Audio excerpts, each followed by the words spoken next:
Mesdames et messieurs, bonsoir. Je vous souhaite une excellente année 2023. Bienvenue dans votre édition. Un concept a conquis le cœur des Ivoiriens pendant la période des fêtes de fin d'année. Il s'agit d'Abidjan Ville Lumière. Initié par le district autonome d'Abidjan, depuis quelques années, les nombreuses illuminations qui jonchent les rues de la ville impressionnent les populations. Le dossier d'A2 s'intéresse à ce sujet. Et au Brésil, l'actualité politique est marquée par l'investiture ce dimanche 1er janvier 2023 de Lula da Silva, de retour au pouvoir 12 ans plus tard. Merci d'être en notre compagnie et démarrons avec le premier dossier de l'année 2023.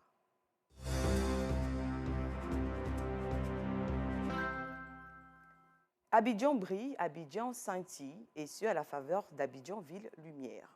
Plus qu'un concept, cette idée de faire de la ville la capitale du beau suscite un engouement des populations qui n'hésitent pas à se déplacer pour passer de bons moments en famille ou entre amis. Notre reporter Clarisse Kanyala a sillonné les communes du Plateau et de Koumassi pour nous faire vivre une ambiance des plus lumineuses. En bonus, elle nous propose le lancement des feux d'artifice des dernières minutes de 2022. Suivant son reportage.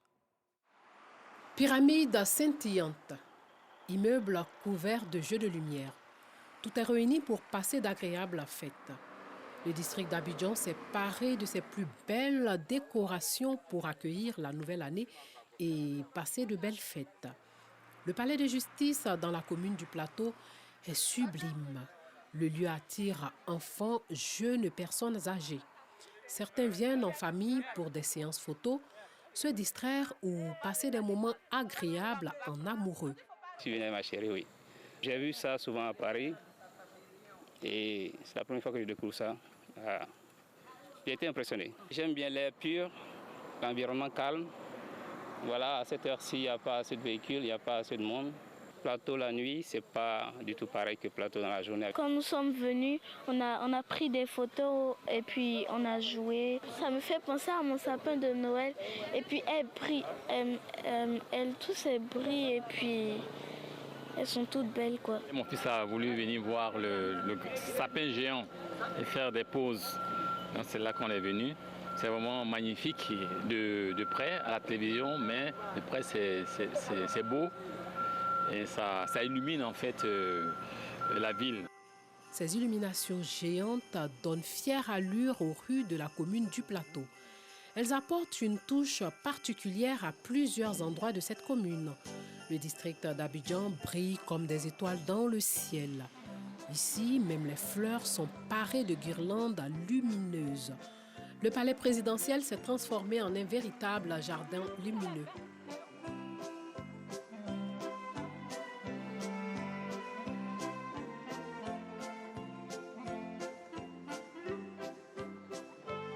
Des personnes venues de l'extérieur du pays sont tombées sous le charme de la perle des lagunes. Je viens du Liban. On vient faire des photos, on tourne pour regarder les décorations. C'est très beau. Je viens de la Corée du Sud. Je suis contente d'être à Abidjan, Ville Lumière. Plusieurs communes d'Abidjan scintillent tout aussi. Au grand carrefour de la commune de Koumassi, plusieurs formes abstraites attirent l'attention. Cheikh, venu du Mali, n'a visiblement plus envie de retourner chez lui. Il est fasciné par toutes ces lumières. C'est ma première fois de venir à Abidjan.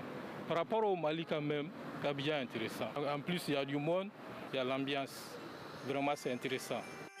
Dans la commune de Cocody, au carrefour où fouette Marie-Thérèse, l'on a l'impression de vivre un conte de fées.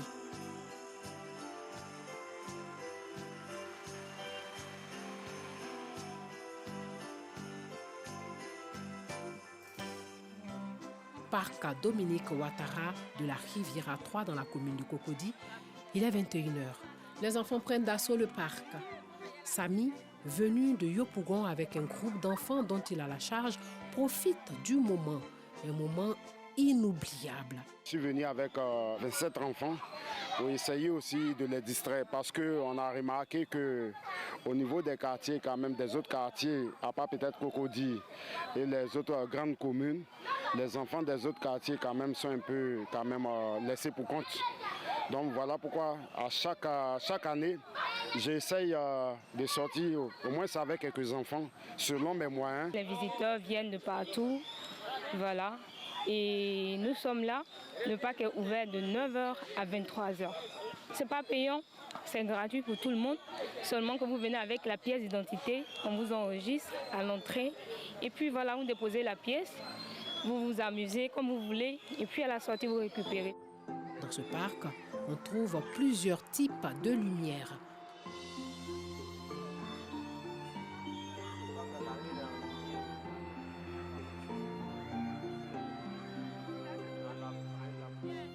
Kelly est venue avec ses parents pour une partie de toboggan cette nuit. Difficile de la convaincre de rentrer à la maison. Je suis venue jouer par le soir avec papa et tous en prison. Dans ce parc d'attractions, on peut faire du skyboard, de la balançoire.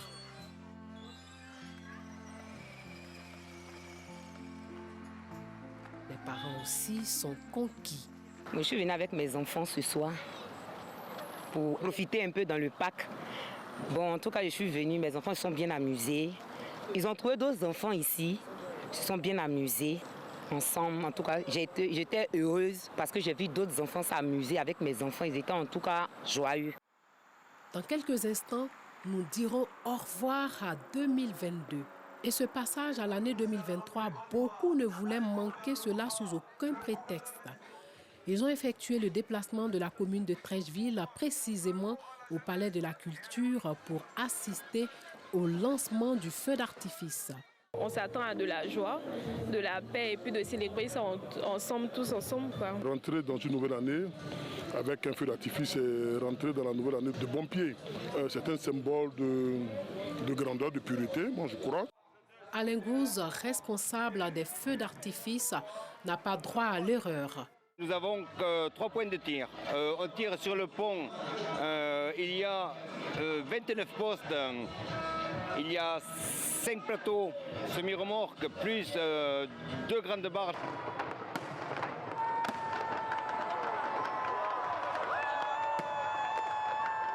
Minuit 30, ça y est, les feux d'artifice explosent. Le ciel d'Abidjan s'illumine.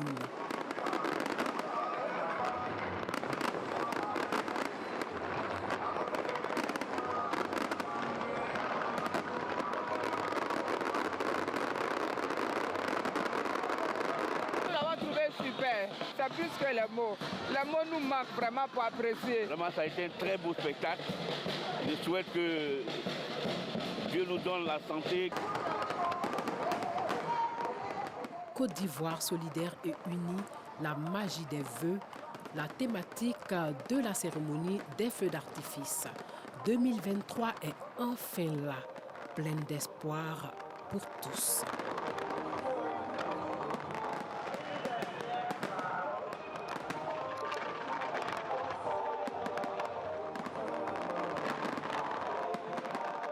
Merci à Clarisse Kanyala et Ami Koulibaly pour ce beau récit. La MUGA aux commandes sur les routes. L'autorité de mobilité urbaine dans le Grand Abidjan est à la tâche. Elle a mené une opération dans le but de faciliter la circulation des automobilistes tout en les sensibilisant sur les accidents de circulation récurrents en période de fête.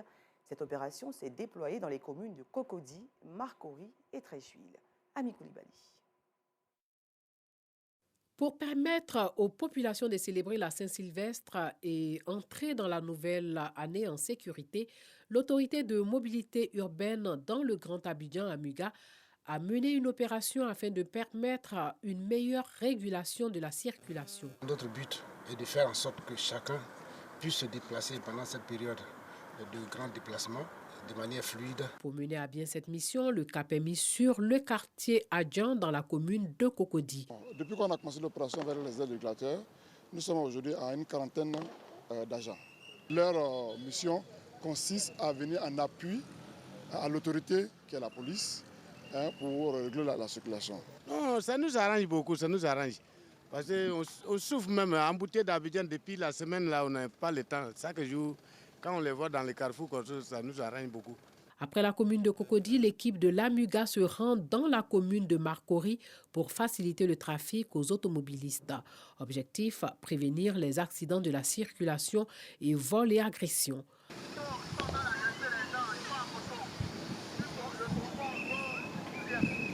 Interpeller la police au niveau du 12e arrondissement pour intervention. Nous n'intervenons pas dans ce cas d'agression. Mais étant donné que nous avons des dispositifs de communication, nous pouvions interpeller la DITT. La DITT à son tour va interpeller la police. Sinon notre mission première, c'est d'assurer la grande fluidité au niveau des voies. Pari réussi pour l'autorité de la mobilité urbaine dans le Grand Abidjan, Amuga, qui a sillonné les différents quartiers des communes de Cocody, Marcory et Trècheville. Moment de joie, la fête de Saint-Sylvestre est malheureusement marquée par des accidents de la circulation, des cas de maladie et autres inconvénients. Pour soulager les populations, le corps médical était en alerte maximale durant cette nuit très mouvementée. Nos reporters Théodore Zouzou et Ami Koulibaly étaient à leur côté dans les CHU de Cocody et Yopougon. CHU de Cocody, 31 décembre, il est 23h30. Les urgences sont vides. Pas de patients. Le directeur général galvanise le personnel soignant et l'exhorte à l'application de la politique de prise en charge mise en place dans cet établissement sanitaire public. Nous sommes là pour les soutenir et puis surtout pour les accompagner, pour être beaucoup plus efficaces au service de la population. Pour tout malade, accompagné ou non, donc il s'agit de délivrer les soins le plus rapidement possible et après régler les questions de recouvrement. Une initiative bien accueillie par le personnel soignant des urgences. Nous sommes prêts à 100%. Depuis 18 ans, nous sommes là. Quand un malade arrive, automatiquement, on l'enregistre. On lance les produits à l'ordinateur et on fait les soins, on fait le prélèvement, tout. Et les parents payent 24 heures après. Au service de chirurgie, l'heure est à la réunion pour trouver une solution pour sauver un malade. On avait un malade qu'on avait envoyé aller faire des examens et qui était de retour. Donc on discutait des résultats. Il y a un autre patient qui nous posait un souci. Donc, on essaie de voir dans quelle mesure également pouvoir régler ce problème-là. À minuit, le personnel soignant reçoit des visiteurs de l'ONG Action pour le bien.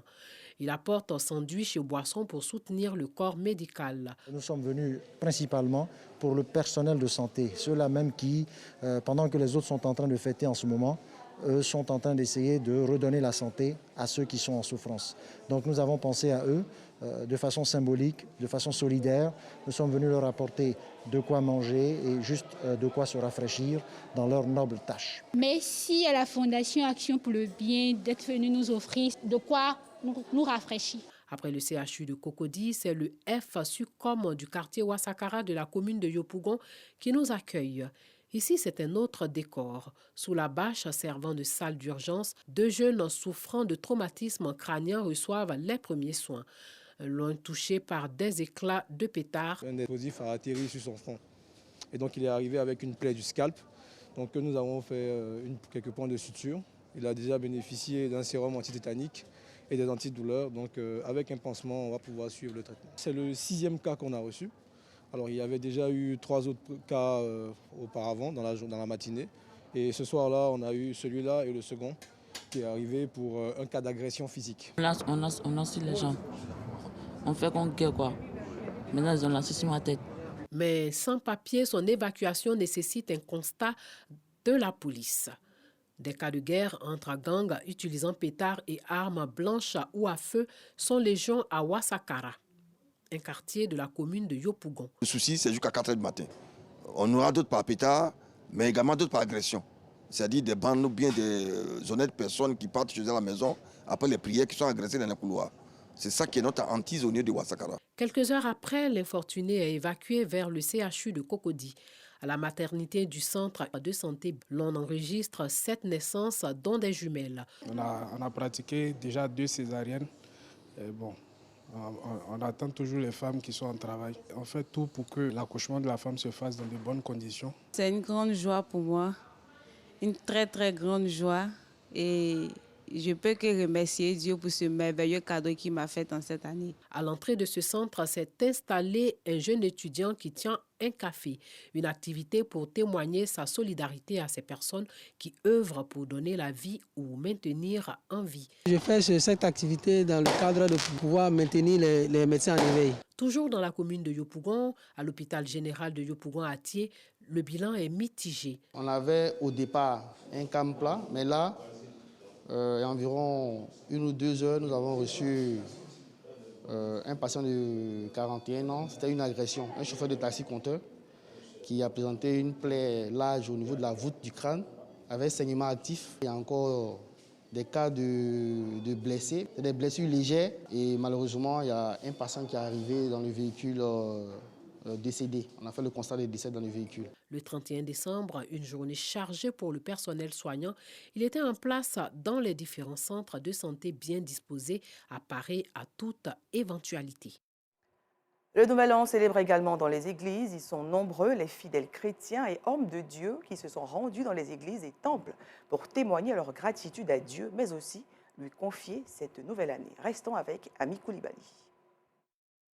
Nuit de la Saint-Sylvestre, fidèles et hommes de Dieu de la paroisse Sainte-Thérèse de la commune de Makori sont réunis pour prier et glorifier le Seigneur afin que l'année 2023 soit une année remplie de bonheur. Nous venons de vivre la grande veillée, la vigile, qui nous ouvre à la nouvelle année 2023, en communion avec tous les fidèles de la paroisse. Que Dieu bénisse la Côte d'Ivoire, il bénisse les parents et qui donne la joie toujours de pouvoir le louer ensemble. Je préfère célébrer le Nouvel An dans la présence du Seigneur. Pour moi, c'est la plus grande grâce. J'ai prié d'abord pour la famille, pour mes enfants, pour tout le monde ici présent, parce que chacun de nous aussi a sa famille. Donc je prie pour tout le monde aussi. Nous sommes rendus effectivement pour prier, parce que nous avons mis notre confiance en Dieu durant toute l'année 2022. Et voilà que nous allons avoir une nouvelle année. Nous mettons toujours notre confiance en lui. Après la commune de Makori, nous nous rendons à l'église Aris dans la commune de Yopougon. Autre décor, même ambiance. Chacun rend gloire à Dieu pour l'année écoulée et prie afin de bénéficier des bienfaits de ce nouvel an. Avec Dieu, nous ferons de grandes choses. Nous louons Dieu, nous confions le travail à Dieu, nous confions le destin de notre pays à Dieu. Chant, adoration et louange, des temps forts qui ont marqué cette célébration de la Saint-Sylvestre dans les églises et temples. Rendons-nous à Bingourou, à l'est du pays, où la Saint-Sylvestre a été célébrée avec faste. Vous le verrez, comme dans un bal poussière, les populations ont bouclé l'année en beauté au grand bonheur du Conseil régional de l'Indéné-du-Ablin. Reportage.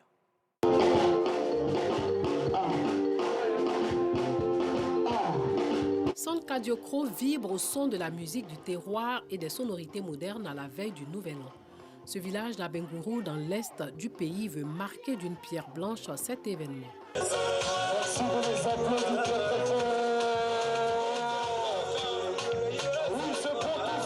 C'est une population en extase qui savoure la fête au rythme de la musique distillée lors de prestations artistiques.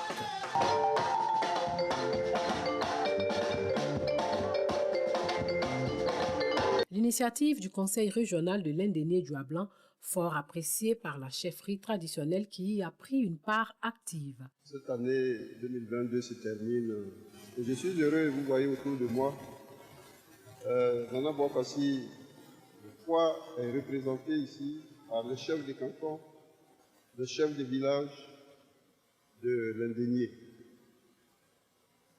La chefferie traditionnelle du Gablin a été représentée par le roi lui-même. Meilleurs vœux à tout le monde, à tous ceux qui résident sur le territoire de la région de Gablin. Comme toute nouvelle année, cela appelle à des vœux de bonheur, de prospérité, de santé pour toute la population de l'Indéné-Gablin. Nous appelons aussi les vœux de réussite dans les affaires courantes, dans les affaires de notre région, dirigées de main de maître par le président Essé Ouadia. Le réveillon de la Saint-Sylvestre à Sankadiokro est à sa deuxième édition. En attendant l'édition 2023, les populations du village ne boudent pas leur plaisir. La venue du Nouvel An a été célébrée dans plusieurs familles, mais également dans les bars et boîtes de nuit. Notre reporter No Sangaré a sillonné quelques communes d'Abidjan. Son reportage complet dans nos prochaines éditions. Nous vous le disions en titre, le président Lula da Silva investit aujourd'hui au Brésil. De retour au pouvoir, 12 ans plus tard, l'icône de la gauche brésilienne redevient président du Brésil pour la troisième fois après ses deux mandats de 2003 et 2010. Une investiture à Brasilia qui a enregistré l'absence du chef de l'État sortant, Bolsonaro. La cérémonie a été encadrée par un important dispositif de sécurité face à la menace posée par l'extrême droite. À 77 ans, Lula a été de nouveau proclamé président de la première puissance d'Amérique latine et signe le retour de la gauche au palais présidentiel. C'est ici que prend fin la première édition du journal télévisé QV 2023 de RTI2. J'ai pris plaisir à vous le présenter et encore une fois, pétillante année 2023 à vous. Bonne suite de programme sur RTI2.